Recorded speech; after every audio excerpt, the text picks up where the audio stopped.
Y justo las nuevas políticas migratorias del presidente Trump han provocado un temor entre los mexicanos, quienes conforman uno de los sectores más perseguidos por las autoridades norteamericanas.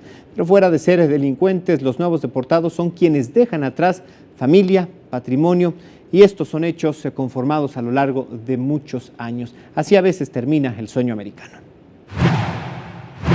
Tras la implementación de políticas migratorias más severas por parte del actual presidente de los Estados Unidos, Donald Trump, se esperaba que hubiera deportaciones masivas de connacionales. Sin embargo, esto no ocurrió. En el primer semestre de 2016, mientras todavía gobernaba el presidente Obama, se registraron 70,000 deportaciones, mientras que en el mismo periodo de la actual administración el número llegó a 50,000. Lo que ha cambiado es el objetivo de las deportaciones. Actualmente se busca a los migrantes que ya están bien establecidos en la Unión Americana.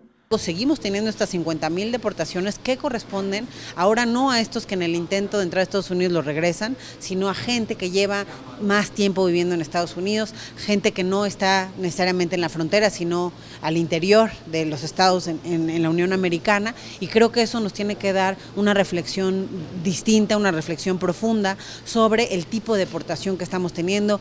Los nuevos deportados son personas que ya están dejando una historia atrás y que tendrán problemas para integrarse a la vida productiva en sus lugares de origen. Pues estamos viendo cómo de pronto viene gente que a lo mejor ya no tiene ni siquiera lazos familiares de este lado de la frontera, sino que sus familias completamente están por allá, y todo eso hace más complejo la reinserción de una persona.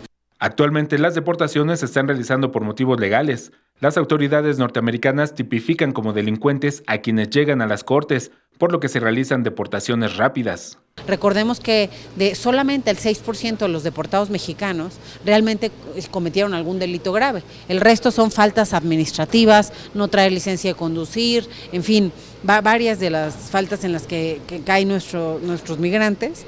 El panorama promete ser más adverso, ya que las medidas propuestas por Trump para mitigar la migración ilegal contempla la contratación de 15,000 agentes más de migración.